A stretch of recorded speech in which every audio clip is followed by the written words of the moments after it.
beat the Knicks. Not only that, the Knicks are the favorite to win the East and make it to the NBA Finals. Brian Windhorst, top of the morning to you, buddy. I thought about you last night as I was watching that coverage, Windy. What a night in the NBA. All right, Windy, I've heard from these two. I want to hear from you. Tell me this. Obviously, we're still waiting to see how serious Jason Tatum's injury is. Devastating, wishing him a speedy recovery, but obviously it doesn't look good.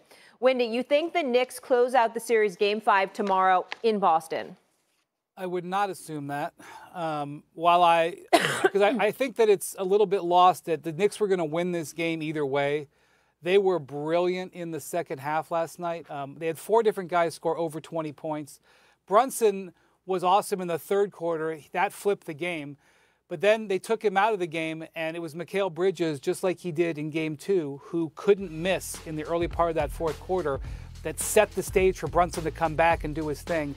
I don't want to take away from how awesome the Knicks were in this game. It was an incredible bummer and letdown that became the secondary thing, because this was as impressive a win as I have seen for the New York Knicks in the 25 years I have covered the NBA.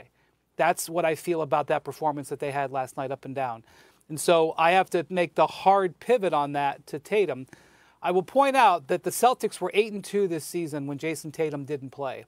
This is an excellent team. They are built out remarkably. And I also felt that Porzingis had more of an impact last night than he has had in this series. He looks to be getting a little bit stronger. Even though I wouldn't say he played well, he does seem to be able to be playing a little bit stronger. So I am going to respect the Celtics and say that I do think that they can put their foot in the ground here and fight back. Do I think that they can win the championship, repeat, without Tatum? I wouldn't say that. Do I think they can win 3 in a row without him? I didn't say that. But I am not just counting them out. I think a big part will be I want to feel how they react to it. I want to see their emotion.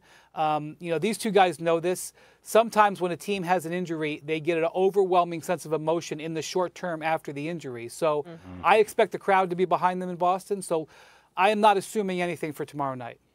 Fair enough. All right, guys. So meanwhile, on the Knicks side, Jalen Brunson obviously has come through time and time again, earning that nickname of Mr. Clutch. Jay, well, here's what I want to know. Has Brunson now proved that he's the star you'd want most, game on the line? I mean, Aaron Gordon's made some big shots, too. Yes, he has. I mean, Steph Curry, clutch. I think there's a lot of players out there who are clutch. Here's the one thing, though, I love about Jalen I think is uniquely different about him. I think he is the best in the NBA at using his shoulders as swords. Let me tell you what I mean by that. He cuts into the chest, the sternum of players, and he dislodges you off of your base, similar to how Jokic dislodges other players. He's the most physical guard, I think, in the league. Reminds me a little bit of a lefty, shorter Chauncey Billups, just with the physicality of how he absorbs so much of it. But he gets to the free throw line, and he absorbs contact, and he's so good at baiting you, and he's so good at cutting different angles.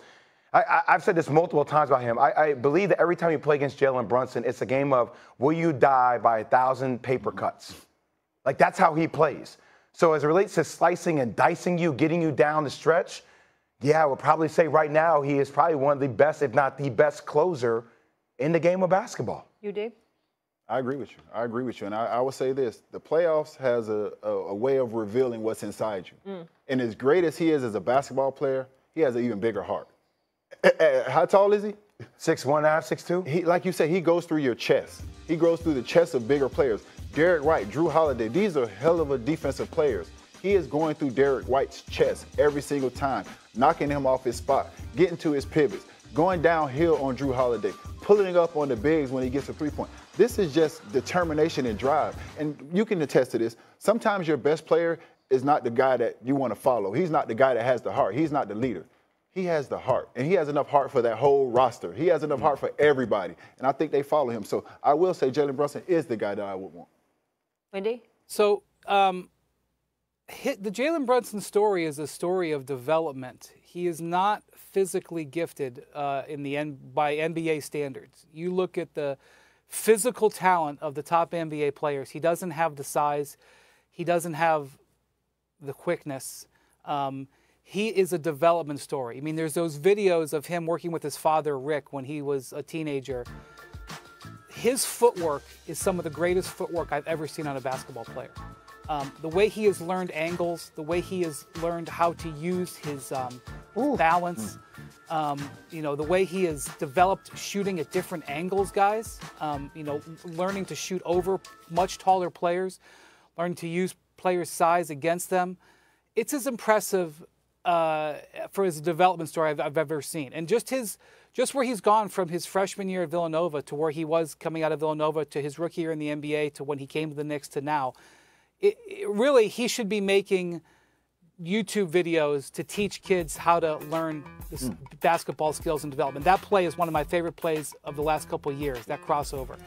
The only reason I would just stop a little bit short of saying he's the best, and I might say on offense, is that defensively he can still be attacked. And they still pull him out of the game. Tom Thibodeau sometimes pulls him out of the game. He doesn't want him on the court. And I know that's not unheard of. There are other stars that's the case for. And by the way, it's not like the Celtics have been able to take advantage of it at the other end because they haven't gotten it done in crunch time. I would want Brunson with the ball, but because you got to play at both ends, there are some, Shai Gilgeous-Alexander, for example, is a guy who, because of his defensive prowess, you would never have to take out of the game. If the Thunder take him out of the game, it will be because they even have a better defender than him. But the fact that Jalen Brunson, at his size, is a legitimate answer for this question is an ode to how hard he has worked and developed his craft in the game, and it should be celebrated. Wendy, I feel like there's a book that needs to be written. Can you get up quickly? Can you show us what you meant in terms of the shoulder and the chest and, sure. and what Wendy, to your point, Wendy, I mean, you are so accurate. Obviously, I have a lot of experience. We're going to go to the light. And being a smaller guy, right? And obviously when you play against bigger guys that can play off you, so that's one of the challenges. Like when I played against UD, if UD were playing me, UD can play that far off me, right? Because if I go to Rays, look at the wingspan difference. Look how he can recover. We got tight suits on. Exactly. You can't get it up. But what he is good at is when he comes here, he gives you one of these. And when he gives you one of those, he creates it. And just when he turns back, now he has you and he's lefty. So like UD naturally wants to close out towards my right hand. You can pass me the ball. Naturally, when I hit you with one of these and I bounce you back, close up to our hand, but he's shifty, and then he can come here, and that's when he has you. Yes. Right? So just playing off that size, that's why he's uniquely different. I will say this, though. For as much as I love Jalen Brunson, I do think right now, clutch-wise, he's probably the most clutch player that we have in the playoffs, definitely in the playoffs.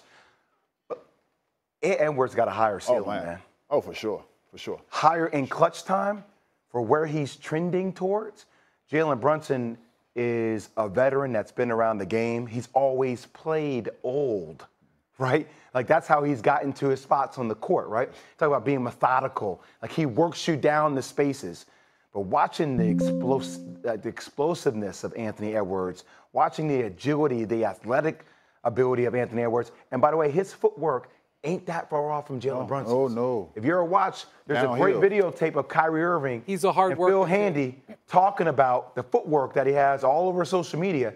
It's different. And it just feels like the moment, he's not afraid of the moment either. So but I would that's think an the ceiling ode, is touchdown for Anthony. That's an ode to Jalen Brunson. I'm going to tell you why. Ant Edwards is a 1% athlete. Agreed. Maybe top 10, 1%. Yeah. Ant Edwards was the #1 draft pick in the NBA draft, because the guy has his size and athleticism is elite amongst elites. Jalen Brunson was a second-round pick because people didn't believe in his, in his frame.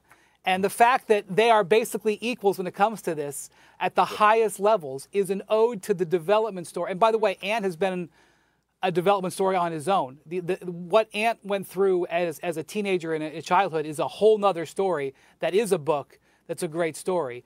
But the fact that Jalen Brunson can get on equal footing with Ant Edwards, the two of those being so different physically, is why Jalen Brunson is such an amazing success.